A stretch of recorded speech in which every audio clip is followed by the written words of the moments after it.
Hi, I'm Janine Mills, and it is my honor and pleasure to welcome you to our inaugural show for ICAPA TV's Millionaire Moves to Wealth Choice.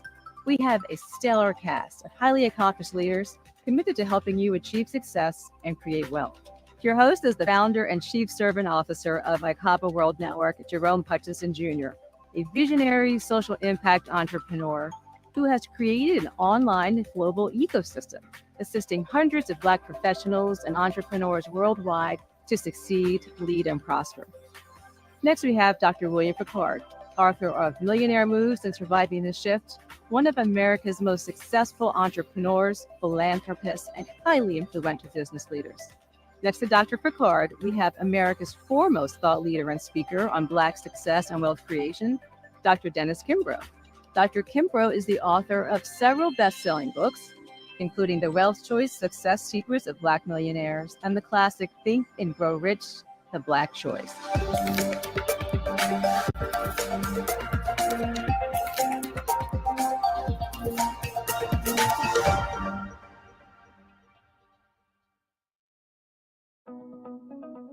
I am so excited and glad to have you. I want to take a minute to tell you a little bit about what to expect.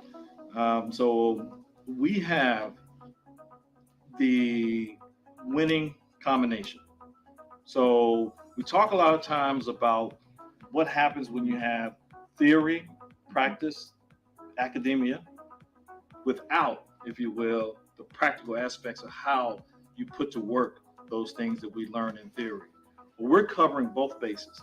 We have a entrepreneur extraordinaire in Dr. Picard, and we have the foremost thought leader and speaker and researcher. Well, a lot of people don't really know, because Dennis is such a dynamic speaker and author, that his true passion is actually research, which actually means you're kind of a nerd. Thank you. But the coolest nerd you will ever meet, because you never would know. But he truly is a passionate man about data and research. And we as Black people are so fortunate that you have, if you will, dedicated your life to finding out what it is that makes the great great, what it is that creates success in our community. And then we take a guy like Bill. Bill has made not only himself wealthy, but he's also made others wealthy. And so success becomes all about you when you only look out for yourself. But Bill is significant.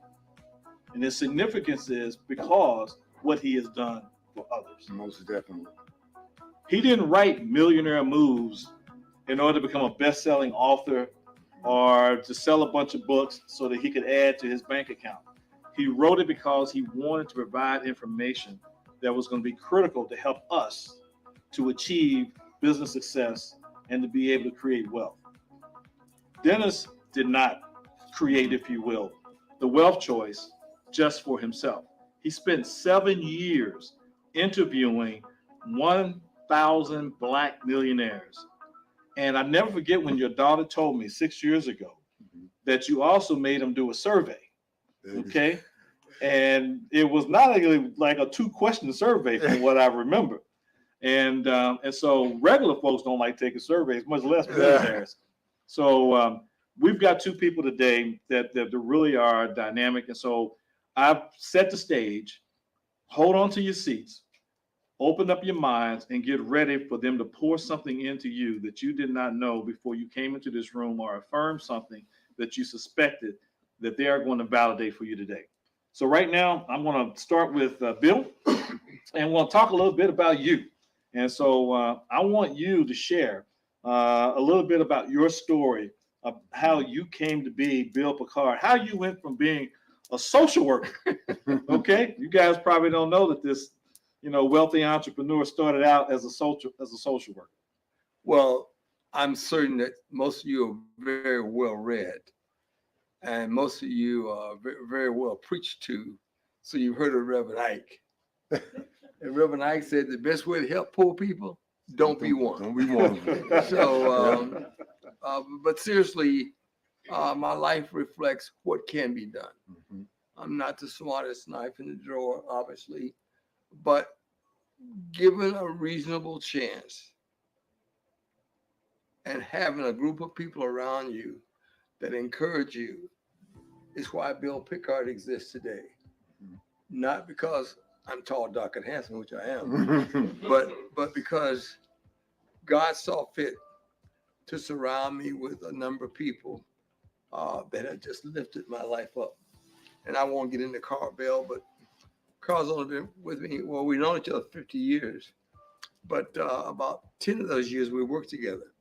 And if I had met Carl when I was 22, I'd have some real money by now, but I am where I am. So that's Bill Pickard's story, but the reflection of what I hope and pray for every day, that if Bill Pickard can become wealthy in America, anybody can do it. Even black people and even poor white people. I believe that from the bottom of my heart. Well, Bill, do me a favor. Share with the audience. You've told me this story before about when you had the meeting. I think it was Ford Motor Company, and they offered you a dealership, and you decided that you didn't want a dealership. You hear that, folks? So, a man brings you in, says, "We want to give you an auto dealership." One of the fastest, most proven success, track records of building wealth in franchising is an auto dealership. Okay, there's no doubt about it. So somebody standing in front of you basically saying, "You take this, you're going to be a millionaire." You said no. Why? Well, there's an advantage to not being very bright. I mean, I just didn't know. It could have been a bicycle as far as I'm concerned. But I did know this. I knew that the guys in manufacturing employed a lot more people than the people with dealerships. And secondly, I had heard that the guys in manufacturing and the ladies in manufacturing oftentimes own multiple manufacturing situations. So unfortunately, I chose to manufacture. Unfortunately. well, let's see. At last count, in your bio, I think there's multiple plants throughout the Midwest that are operated by Global Automotive Alliance, which you are the board chairman of. Let's just share with the audience, because let them know. I know you're being humble. Let them know a little bit about what Global Automotive Alliance is and what it represents.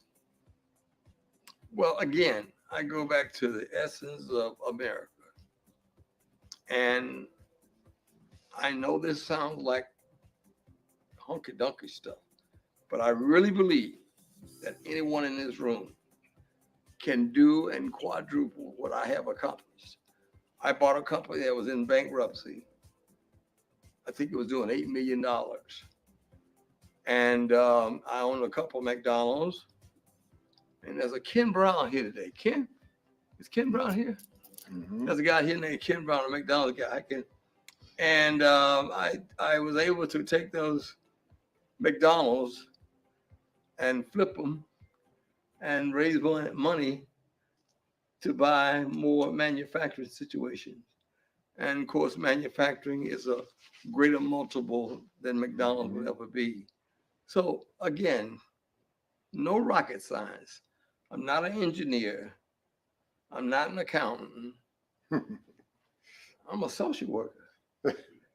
But yet God saw fit to put me in those positions.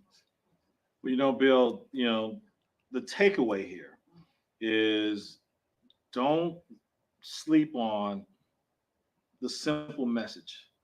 So when Bill says that he is, if you will, just a simple guy, what he is saying, you can do it too. There's nothing that he has that you don't have. Is that fair? Very, Okay. very fair. And if you tap into the big guy, all things are possible. Every day. Bam. All right. Well, we're going to take a commercial break. And after the commercial break, we're going to come back and we're going to talk to Dr. Kimbrough. iCaba TV Millionaire Moves, the wealth choice. This episode is brought to you by PNC Private Bank.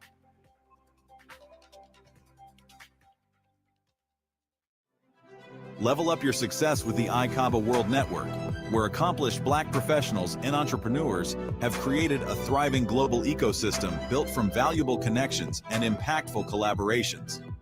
Be a part of a trusted network that uplifts, inspires, and enhances your success. Join like-minded and leading Black professionals to foster meaningful relationships, unlock opportunities, and access the resources you need to thrive in your career, business, and life. Go to iCabaWorldNetwork.com and join today.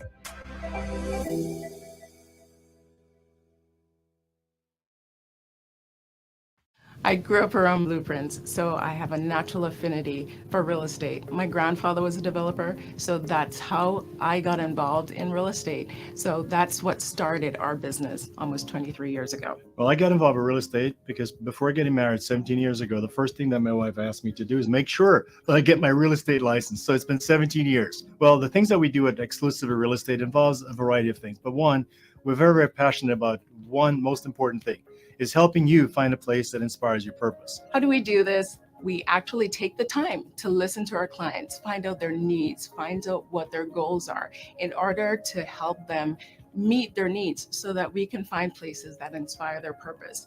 We actually help the client with our experience in code enforcement and title resolve a major title issue. They were buying a large investment, several $1 million, and we found out for that particular client that they had a deed restriction. They could not use the property after they purchased it. The lawyers didn't pick it up, but my wife, with her background and title, picked the issue up. In addition to that, we also saved that client about $70,000 in liens and fines based on the background that I have in code enforcement.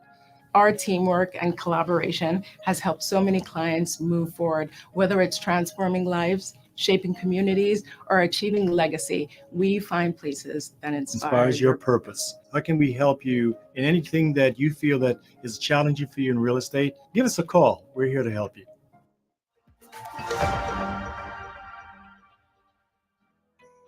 We're back now from a break, and the audience has a few questions. And so I'm going to first talk to Dennis about a few things that learn a little bit more about Dennis. And then we've got some questions here, and there are a couple of interesting ones too. So, so Dennis, you are by far what I consider to be the foremost thought leader on Black success and wealth creation. Okay, and I know you well enough to know that your commitment is to the work and to the struggle. Okay, and wanting us to get to the point where we are becoming wealthier and more self-empowering and self-determined. What was it that made you decide to take on this passion? What came into you that got you into this? Well, number one, thanks, Hutch. Hey, man, I love you, my brother. Thanks for having me here. And Bill Picard, I mean, he's an icon in terms of entrepreneurship. But arguably, the best advice I received, two pieces of advice. One, when I was at Northwestern working on my doctorate, my committee chair said to me, he said, Dennis, don't look at your dissertation as a requirement that you're fulfilling for your degree. He said, look at it as your first book. So I defended my dissertation, and literally a couple of months, if that, later, I turned to my wife and I said, Pat, I know my first book. And she said, good. And I said, you know how I studied wealth and poverty among underdeveloped nation states? She said, yeah. I said, well, I'm going to make a change. I said, number one, I don't want to study poverty. And number two, I don't want to study underdeveloped nation states. I want to study African Americans. So I'm a Johnny come lately to this, Hutch. I haven't done anything special. You praise me and what I've done. I'm a teacher. I'm in the classroom every Tuesday and Thursday, been doing that for more than 30 years. But the fact of the matter is that Black America's most prolific scholar, W.B. Du Bois, he wrote the seminal book in 1897 called The Negro in Business. Now, the only way you're going to get a copy of that book is go to some of your better university libraries. And we have one at Clark, Atlanta, the Woodruff Library that's in the AUC with Clark, Morehouse, and Spelman.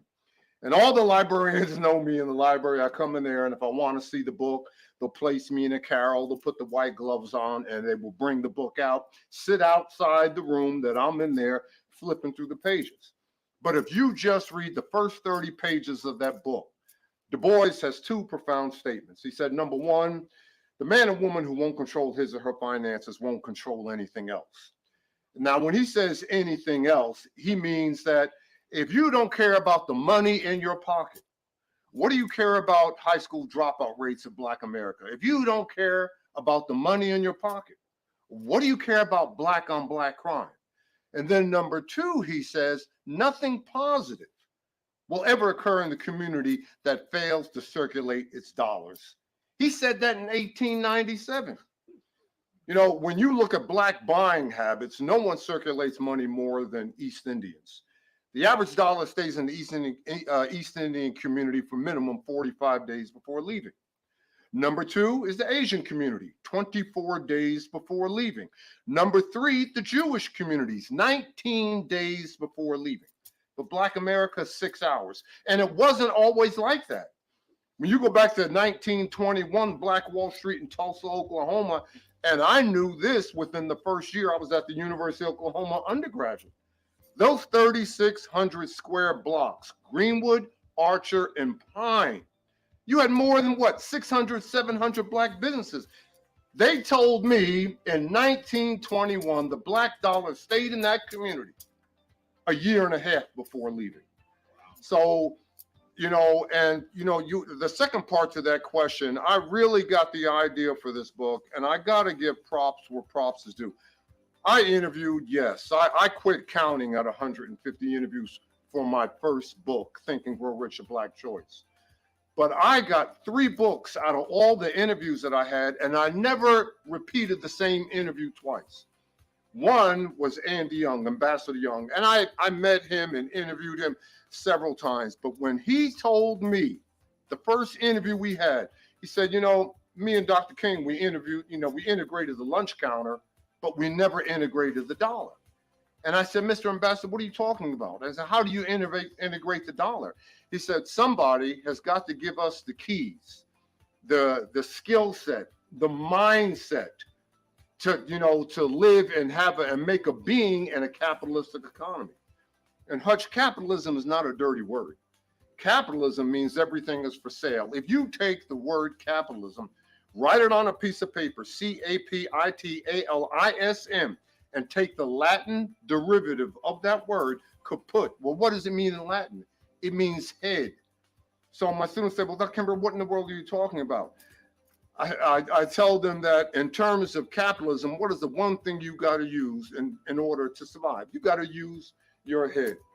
So I had an opportunity when I started working on that book. I was still taking time away from my job. I was a pharmaceutical sales rep at the time. And here I am, I'm in a doctor's office. And the Lord spoke to me as he so often does, Hutch and Bill. I'm in a doctor's office and I'm waiting to go back to present, you know, what's in my bag. And I reached down, and in this doctor's office, they had old copies of Time magazine. And I picked up an old copy of a Time magazine that had Martin Luther King on the cover. And I'm reading the article. And it said, when Dr. King led the Montgomery bus boycott in 1955, there were only 5 Black millionaires in the United States. And gave the names, wrote the names in the article. How long did you think it took me to go ahead and write letters for interviews to meet the 5? Of the 5, 4 were still living. Number 1, T.M. Alexander. T.M. Alexander, when he graduated from Morehouse College in 1944, as a graduation gift, his uncle gave him a $100 bill. Did he blow the money? Did he splurge? Did he go on a spending debt? He did none of that. What did he do? He opened up his first insurance company. Number 2, right there in Birmingham, Alabama, A.G. Gaston. I spent the better part of a day with him, more than 4 hours in his office, and I asked him every question in the book. And by that time, I was going through so much financial strain and everything. And he said to me halfway through the interview, he said, young man, what is wrong? What's going on with you? And I shared where I was financially. And I said I wouldn't blame if my wife and kids left me. And this, I don't know if anybody's ever going to read this book. He lit up his pipe And he said to me, young man, tell me when you're through. And I said, Dr. Gaston, you didn't hear what I said. He said, I heard every word you said, but let me give you some advice. He says, greatness takes time. Fear not. The acceptable person must be tested in the furnace of adversity. But young man, if you are comfortable where you are, then you need to step aside for someone who isn't. I went up to Chicago and I killed two birds with one stone in Chicago, S.P. Fuller and John Johnson of Ebony Magazine. I might be the last individual to interview John Johnson because I interviewed him on 3 separate times. And he gave me profound wisdom. He said, if you really want to find the mindset of an individual, all you got to do is look at his or her bank account. And that resonated with me and went back to what Du Bois said. So that was the path that I was on. Now you fast forward the videotape to 2000, actually late 1900s. And there I am. I'm in my MBA class with second-year MBA students, okay? And we got the case study. I'm ready to dive in. I take the cufflinks off. I'm rolling up my sleeves. I'm walking around. And before I got started, one of my students said, Kimber, are you working on any books? And I said, yes, the book that I'm working on is Black Millionaires. And he said, tell us about it. And I said, well, I developed a survey. I'm asking 180 questions. And I told him that when Tom Stanley wrote The Millionaire Next Door, when Tom Stanley wrote The Millionaire Next Door, he had a 247 question survey, and he was only 4 miles away from Clark, Atlanta, because he taught at Georgia State. But the Census Bureau not only knew how many white millionaires in the United States, they gave Stanley zip codes. Right now, there are 62 million millionaires around the globe. Of the 62 million millionaires, 20 million are in the United States. Of the 20 million in the United States, 1.79 million are African American. And of that 1.79, through that 118 question survey that I used, I surveyed, interviewed, and held focus groups with slightly more than 1,000. Wow. Whew. Man, folks. Teach. Can you imagine being a student at Clark Atlanta University? Well, midterms are coming out. You better wait. And this is your teacher? Whew, okay, because that is his day job. Can I interrupt for a moment? Yes, sir. I know all these people here are very learned Negroes. But would you tell them just a little bit about Mr. S.B. Fuller? Oh, yeah. He was the dean and godfather of Black entrepreneurs. From S.B. Fuller alone in Chicago, Illinois, came John Johnson, came George Johnson, hair care manufacturer, came Joe Dudley, who's in North Carolina right now. Here is, and I wrote, and that's how I got hooked up with the Napoleon Hill Foundation, because I wrote a story, and Success Magazine came to me when I was working on What Makes the Great Great. They heard about what I was doing. I got a few speaking engagements and this, that, and everything. And we're going back in the 1980s. So they contacted me and they said, Dennis, we want you to write a series of articles on Black entrepreneurs and Black salespeople. And I said, no, you don't want me here. Just take a look at my manuscript. That shows you how naive I was. He said, no, we like your writing style. We want to write it specifically. So I wrote 3 articles for him, and one was on S.B. Fuller. The article that was on S.B. Fuller made it to the desk of W. Clement Stone in the Napoleon Hill Foundation. And he was the individual who called me up. I had just returned home from spending a day in New York with Earl Graves of Black Enterprise magazine. And when I got home, my wife said, man, your answer machine is going crazy. Some guy from Chicago keeps calling up. I tell him that you're not here, blah, blah, blah. And so I got home late at night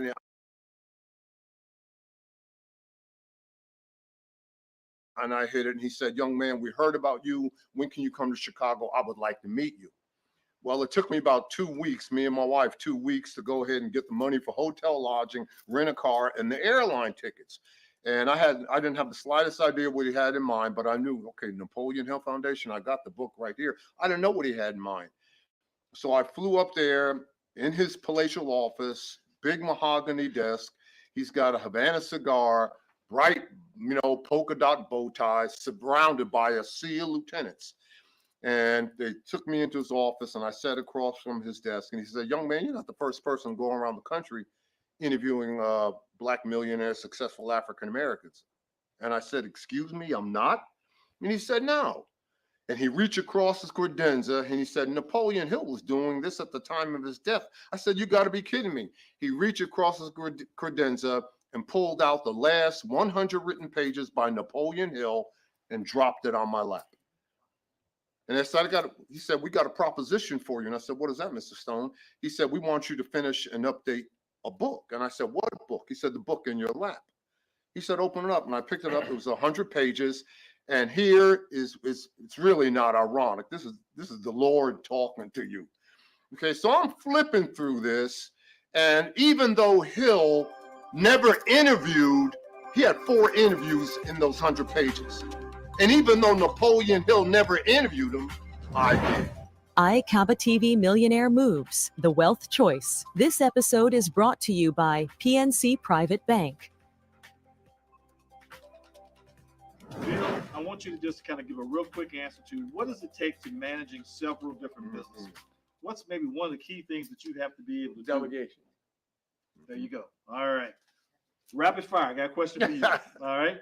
What would you suggest as the first move to scale a small business? Number 1, believe in yourself when no one else will. All right. See? Hey, man. And what are the financial mistakes that you made that you would like to share? I'm going to take this one. The first financial mistake that anybody makes is spending more than you earn. Mm-hmm. Second, you're not saving. Mm-hmm. 3, knowledge, lack of knowledge. How much time do you spend understanding and learning about your financial well-being versus anything else that you do in your life? Watching TV, going to the game, or whatever. So we hit a couple of those questions. Jackie's got a hand up. Ladies and gentlemen, Bill and Dennis, wow. You nailed it. You said, hold on. You nailed it. Now we've got to, we're going to let our 2 featured experts take a break.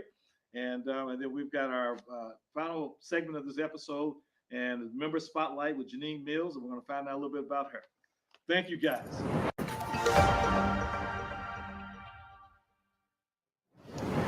We are back from break, and I'm so excited that we have Janine Mills here. She's an iCaba member. Janine is a designer, and she's going to tell you a little bit about what she does. And, one of the things we find out in this world is that you will not just have multiple jobs, you will have multiple careers.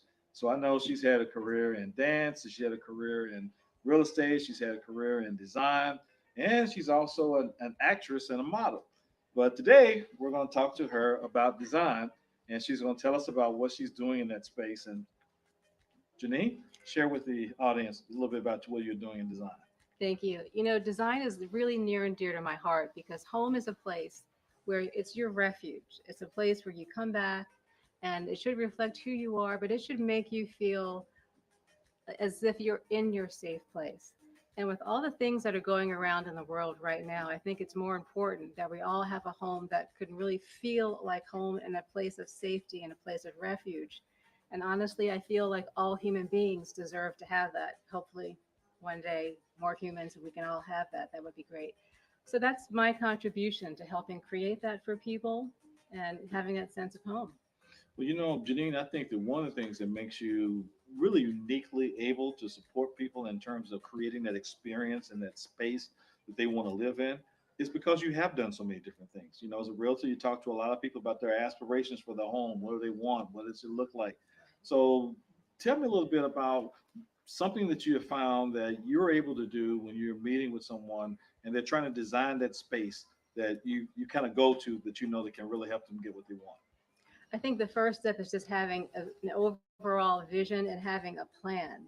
I think sometimes, in our homes, we see something that we don't like. We want to change this or change that, but we don't figure out how it fits into the whole. And so we start attacking it piecemeal, and then we end up with something that feels like, it's very disjointed and piecemeal. So I think that being, on the outside is sort of an observer, I can help them figure out what is the overall plan and how does everything come together. Well, I am so happy that you're a member of ICABA and you're doing a great job.